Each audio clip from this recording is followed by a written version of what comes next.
What's going on, y'all? Welcome back to Kid Tosh, and we have a few things to talk about today. Mainly something that just happened or something that is happening in progress as I'm talking right now.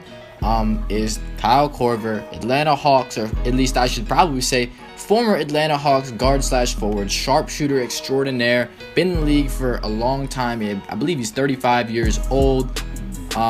He's kind of been going on a downhill trajectory the last few years after making the AllStar game in 2015. So last year and this year have not been good seasons for him, at least compared to that season. But we just found out that the Cleveland Cavaliers are finalizing a deal to send him from Atlanta to Cleveland. This is pretty crazy. I'm about to start talking about this in a second. If you enjoy the video, please don't forget to leave a like, comment idea down below, subscribe if you're new. Let me get going. So Kyle Korver, we all know, is a great shooter. If anyone thinks about Kyle Korver, if there is a mention about Kyle Korver, we all know what to think about Kyle Korver. You gotta watch out for one thing with Kyle Korver, and it's his shooting ability. There's nothing else anyone is afraid of when it comes to Kyle Korver, more or even close to his shooting ability. Three-point shooting, especially spot-up three-point shots, are his bread and butter, and we all know this. Now, this makes complete sense for the Cleveland Cavaliers. Their depth is being tested. They have several injuries to the likes of J.R. Smith, Kyrie Irving. They don't have a backup point guard. That's a whole nother issue, and the Cavs are actually looking for backup point guards, including the likes of Mario Chalmers and, of all people, Rajon Rondo, to be that backup to Kyrie. And even if Kyrie gets injured like he is injured right now, Kyrie is not the healthiest guy historically. So the Cavs need to have more than one guy you can trust to start at point guard. And K. Felder, I don't think he's that guy just yet. Now, I also want to address Kyle Korver, as I had before, and what he's going to bring to this Cleveland Cavaliers team, because this isn't official, but the deal is being finalized, and I'm pretty sure it's happening. We're all sure that it's happening. There's like a 99.9% chance that this happens as of, me talking about it right now.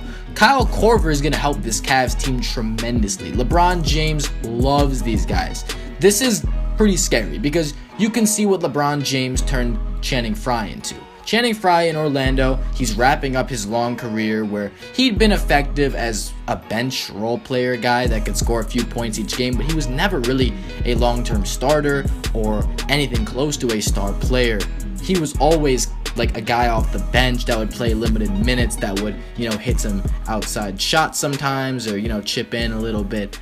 Channing Frye has had the best stretch of his career since he joined the Cleveland Cavaliers. He's completely resurrected himself, and it's because I think LeBron James. He plays in a system that wins, fast-paced, he gets open looks. You can't get more open on a team.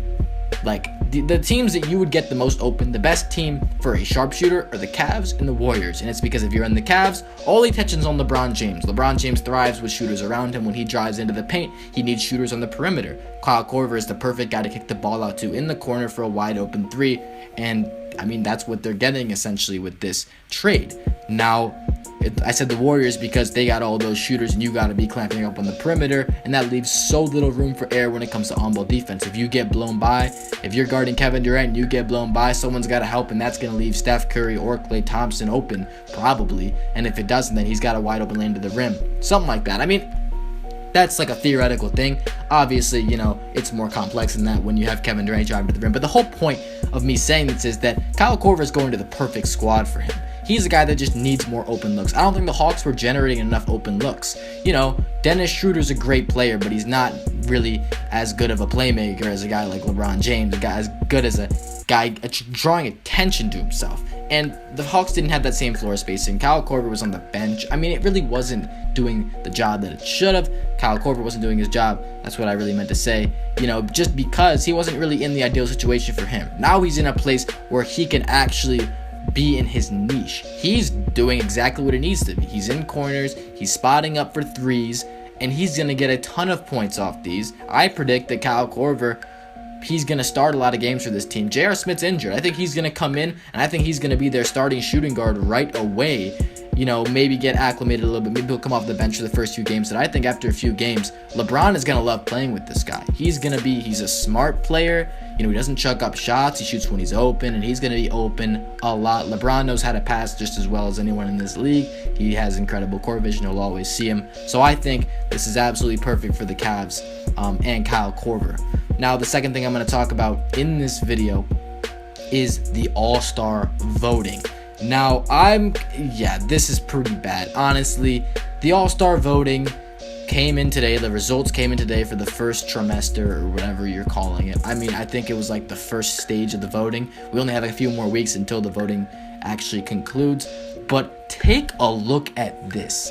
This is absolutely disgraceful to me as a basketball fan. As a guy that wants to see the best players start in the All-Star game, am I really going to see Zaza Pachulia starting in the All-Star game? The NBA is looking like they're just looking more and more like a joke. I mean, look at this. This is absolutely ridiculous. He's on pace to start, and honestly, is someone going to edge him? He has more votes than Kawhi or any other front court player not named Kevin Durant. Do you really think that two other front court players in the West are going to catch Zaza Pachulia? The chances are pretty high that he's starting in this game, that the All-Star game is going to come around, and we're going to see Zaza Pachulia square off with someone like the likes of LeBron, Giannis, and Kevin Love is what it looks like for the East. And I'm really disappointed because Jimmy Butler, who obviously should be in that top 3, at least in my opinion. Kevin Love's had a great season, so I wouldn't be as mad if Butler didn't start and you had Kevin Love, unless it was like someone like Melo starting, or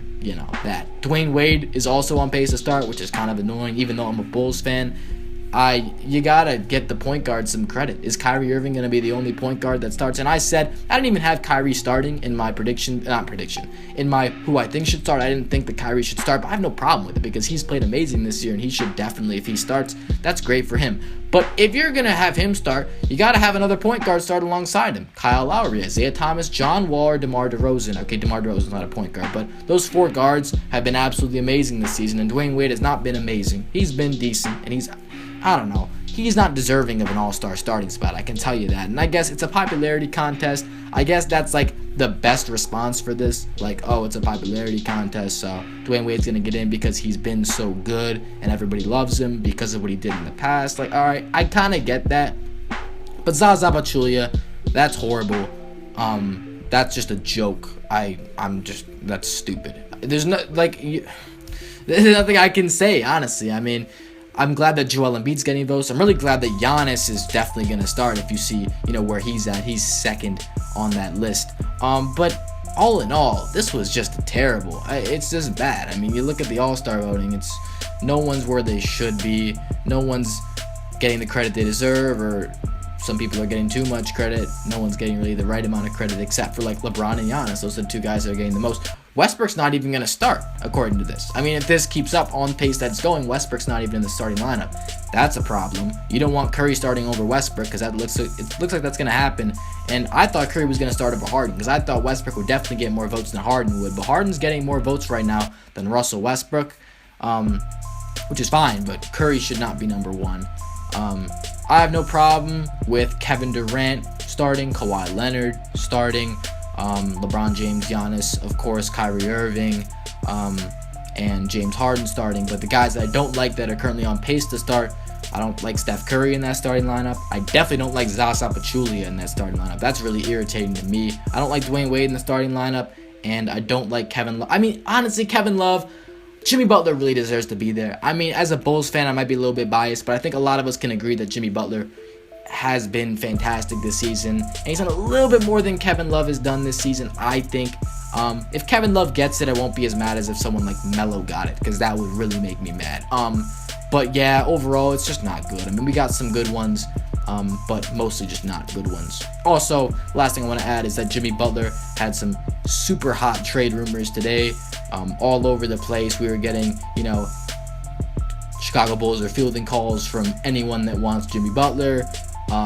They're looking for a lot in return, but they're definitely listening to offers, and they're looking to make a move. And I'm like, oh, can we please not have this happen? Can we just get our front office fired?